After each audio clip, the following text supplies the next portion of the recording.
Hello, everybody. Welcome to Talk About House. I'm Todd. I'm Juana. Okay, we are going to talk about listings being at the highest they've been for the last 5 years, the most number of listings in the last 5 years. Before we talk about that, Juana, the Crash Bros force everybody to watch commercials when they watch their videos. We do not do that. Is that correct? We do not. So for the first 48 hours that you watch our videos, there should not be any commercials.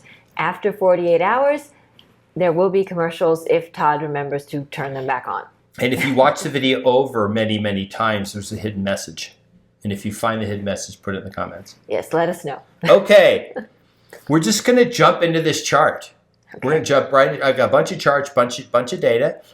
You are probably saying, you look at this chart. Now, you are hearing all the built up, the demand, or the amount of homes. It's rivaling 2008.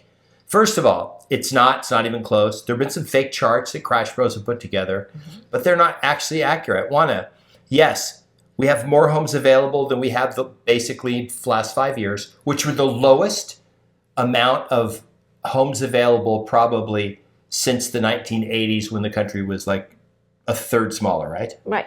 But look, in all honesty, even if we had as many homes on the market today as we had in 2008, that would not be a bad thing because the country is much bigger.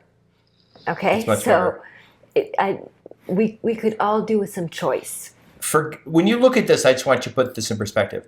Forget the Crash Bro chart that says there's 2 million. They're not, because they're including all the new home builds. Okay, on this chart you can see this shows about a million homes. You can also see on this chart that's less than 2017. And 2018 and 2019, this time of the year. They go, but it's going up, Todd. But yes, but it does this every year. It goes up, it goes back down. Now, Juan, let's talk about the housing crash, the great housing crash of 2019. It didn't happen. What about the huge implosion in home prices in 2018? Nope, didn't happen. How about the dastardly home panic of 2017? Do you remember that one? Nope. Country was 8 years ago. Country was smaller, not much, maybe 5%. There were still less homes, less people buying homes. There were a lot more homes, and it didn't crash home prices. But what I want to point out in this chart here, because they're looking at it and they're looking at the 4 and 5. So what the Crash Bros are doing is they're showing you the numbers for like 2021 and 2022 when inventories were low, and they're drawing like this really steep line up, going, look at how they're going up like crazy. But they're doing it from a fake number, like the lowest number we've ever had. To compare to 2008, this number would have to be 4 million. There were 4 million homes, resale homes. Now, you're like, but Todd, I read something about the new homes, and there's more than ever. There's actually not more than ever. There's a lot less than there was in 2005, 6, 7, and 8. We've got numbers on that we're going to go through. But what's really important is in 2006 or 7, there were 1.7 million new homes that were, you could call them, in addition to the 4 million. So actually 5.7 million. Now, all in all, that's not terrible because back then there were about 5 million homes a year being sold, right? And now we have 4 million being sold and we only have 1 million on the market, the average thing there. So Wanda, this is really just, what's your thought, first of all, before we go into the other data on this whole, we have too many homes, there's just too many. And then everyone says, Florida. Okay, so we say this all the time. Real estate is hyper local. So, this is like people saying that, well, all home prices are $2 million because they're $2 million in one market, so then they must be $2 million everywhere. And clearly that's not true. Same thing with incomes. People say, well, incomes are this amount, so they must be that amount across the country. Well, that's not true. Real estate is hyper-local. So whatever's happening in your market is unique to your market, and every market is different. There are markets that are overbought. There are markets that are underbought. There are markets that are thriving. There are markets that are just pretty much not doing a whole lot. So you have to look at your market to see what's happening and what's meaningful to you. As far as nationally speaking, those are the charts that we're putting up so that we get an idea of how we're doing with housing nationally. But your market is going to be different because it's not going to be a reflection of what's happening nationally. Here's the U.S. Census Bureau chart of it's thousands of new homes. So when you see over there, like I said, between 2005 or 6, we at one point had 1.7 million. So 1.7 million. You can see now we actually have less homes if you go all the way over to the right. We have less new homes than we had in 2000, 2001, 2003, 2002. Remember the housing crash of 2000? No. We actually had a recession in 2001 and home prices went up. Right. So we know that in most recessions, home prices do go up. Right. This is another perspective. You can also see that 2020 all the way to 25, basically building the same amount of houses. Right. So they did on this thing is they took the number of existing homes resales, 1 million. They added this million to it and said, oh, there's 2 million now, right? But then they didn't add it in other years, so it makes it look like it's higher. And then they made up some number about how many buyers there were. But you can clearly see here that there's nothing going on that's not out of the ordinary. That's going to cause like a 30 to 70% crash like we've been hearing about now since 2019, which was 6 years ago. So part of the reason why people are perceiving something other than really what's happening with new home builds is because new home builders have gotten aggressive about doing incentives. Now, this is kind of like when you go to the store and they say, oh, we're having this huge 70% off sale. Well, is it really 70% off, or did they just jack up the prices and then put a 70% off sticker? It's kind of the same thing with new home builders. Remember, they're the ones who control the design center. So it's whatever their sticker price is for everything. They're the ones who control the financing because they own the mortgage company. So they have all these other affiliates that they either control or own. And so they are able to make the deal look sweeter than it is. With regards to the other things, we had someone drop in the comments and said, but Todd, nobody's buying the new homes. They're just sitting there, millions of them. No one's buying them. Not true. We've got numbers. But this is from an article that just came out, National Association of Home Builders. They track this. It's their job. They track new home sales. Every source that gets their data about new home sales gets it from them. This is the only source. So everyone gets it from them, and then they go out and promulgate the information. Make up stories about it, yes. Decline in mortgage rates helps to increase new home sales in March. Mm-hmm. So and here's the text, first paragraph of the article. I'll put a link in the description. This is for this year. It just came out because now they have all the March data. Sales of newly built single-family homes in March increased in 7.4% to a 724,000 seasonally annual adjusted rate from a revised January number, according to newly released data from U.S. Department of HUD and the U.S. Census Bureau. The pace of new home sales in March was up 6% compared to a year earlier. So we're selling more houses than we were a year ago. Okay, wanted. This is what's really important and people need to understand, because remember, the crash bros make their own charts. Mm-hmm. So they're not accountable. They can do whatever they want. If you're a builder and let's say you're building 150 homes in a subdivision in wherever, doesn't matter. And you go out there and you walk into the housing permit office and go, here's our subdivision. These are all the lots. We're going to, you're going to sell the lot, and then you're going to build a house on it. You're going to control the whole process. And you go, we want to approve, and we want to get 150 permits. And they go, okay, 150 permits, here you go, right? You technically have 150 houses for sale, right? Right. Now, when the average person hears available houses, what do they think? Well, they think that the house is completed and ready to be moved into, but that's not the case. We know that as soon as a building permit is pulled, that counts as an available house. And what happens from that is the build-out process. And depending on the builder, depending on where you are in the country, because of course we cannot build 12 months out of the year in the whole country.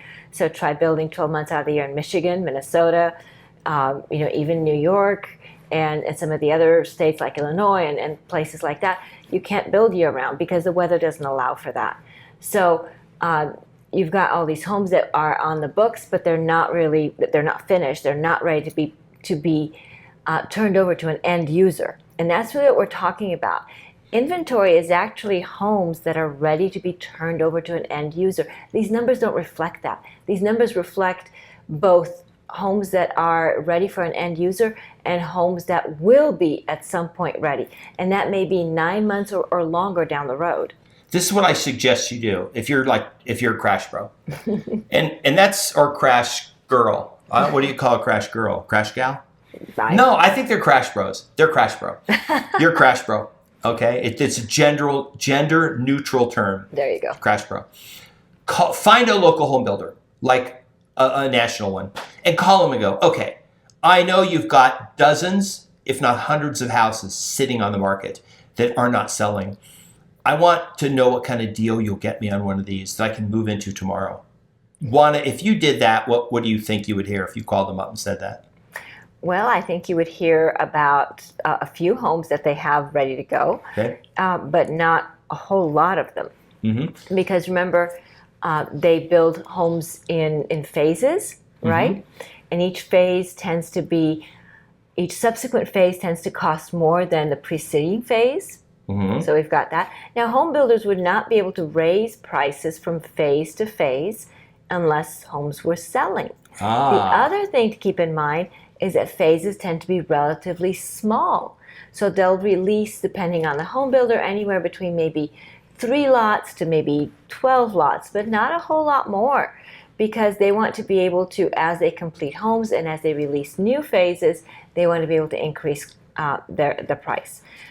And that's how the whole system is built. The whole system is not built that when you've got a subdivision of 150 homes, they're all selling for the same price from day one to the very last day. That's not what happens. Each subsequent phase is more expensive than the previous one. And that's because buyers are willing to pay that. And that's price support, right? Mm-hmm. And that also speaks to the lack of inventory. If there was a ton of inventory, builders would not be able to raise the price with each subsequent phase. A lot of most of them, national home builders, especially in Vegas, are all MLS members. Right. They're members of the association. They list their homes in the MLS when they're completed. A lot of these completed homes are being double counted if you count all new homes and you count resales, because they will literally there's a field in the MLS called new home. You can literally, in the MLS, you can go click new home and only show you homes that are listed in the MLS. So the chart you're seeing that we showed you with all the inventory is including new homes already. You can't then add in the new homes on top of it. That means like, oh no, wait, now we're going to add in the 3-bedroom homes. Oh, you know what? Let's add in 4-bedroom homes and 2-bedroom homes. Let's now add in homes with pools. How many are those? And you keep adding these and you get like 10 million, but they're not really that many homes for sale. Right, they're duplicates, yes. They're duplicates, okay. Here's another interesting stat. This was in the article. I just thought this would be interesting for you to know, because we're going to talk about this. I think it's super important. Okay. Before I read it, though, our contention has been Crash Bros like to compare median home prices with median incomes. Mm-hmm. But Todd, the average person, the median income earner, can't afford a median house. Like, the numbers don't make sense. Well, that's like saying that the median age is, let's say 32, and that means that only 32-year-olds are buying. Okay. This is the interesting thing. Now, we don't know these numbers from resale. I've never seen these numbers. National Association of Home Builders, of course, has numbers. 58.2% of new home buyers make more than $100,000. 58% is almost 60. This is more than half. Okay? 19.3% make between 60 and 100,000, and only 22.5% make less than 60,000. There's certainly parts of the country, probably parts of Pennsylvania, Oklahoma, the northern states maybe, parts of the South, where you can still buy a brand new home for $250,000. Your payment's going to be, I don't know what that's going to be, $1,700. Median home's going to be more. A $400,000 house probably going to be $2,800, $2,500 with going interest rates. Can you afford $2,500 if you make $70,000 a year? Sure. Okay. Also, what this may not include is the home buyer may be making that, but then they may have a spouse who has extra income that's not counted, or the spouse may actually make money too. So the idea that like people don't make enough money, that's the excuse I hear. The foreclosures that are getting ready to happen, we've been hearing about this since 2013. That was 12 years ago. What are some other ones that we hear about that are? Oh, the recession remember in spring of 22, there was 100% chance of recession. Mm-hmm. We did a video in like the summer of 2023. It had been like 16 months and the 100% chance of recession didn't happen. 100%! Like it's 100% it's going to happen, never happened. Right. So anyway, so that was sort of our interesting data that we had about this. Don't believe to crash, bros. The 30% to 70%. Look, if you believe home prices are going to fall, call a real estate agent and sell your house. Like sell it and take the money and then go rent. And then in a year or two, when home prices are 30 to 70% less, go buy 2 houses, right? If you're in Vegas and you're okay giving your house up at 30% under market value, we'll take it, or we'll find you an investor. And if you just want to sell it, get market value, we can do that too. Right. But we're only going to get you market value. We're not going to get you the number that is stuck in your head. You're only going to get market value for the house. Right. So the thing I want to remind you guys, that market value is not what your neighbor sold for. It's not for what the other houses are listed for. Market value is what a buyer is willing to pay and a seller is willing to accept. And the easiest place to find that is actually when you're looking at the properties that have accepted offers. Because that's where buyers are finding value, because that's where you've got an agreement between a buyer and a seller. But my same house in San Diego, this exact house in San Diego would be $800,000. And what if a San Diego person comes here and sees it? They'll think it's worth $800,000. So I want to list $800,000 and not $420,000. Right. And then my other favorite thing to hear from people is, well, but I'm looking for that California buyer who doesn't know any better. Right. People are intelligent and sophisticated everywhere. And just because they change markets does not make them ignorant.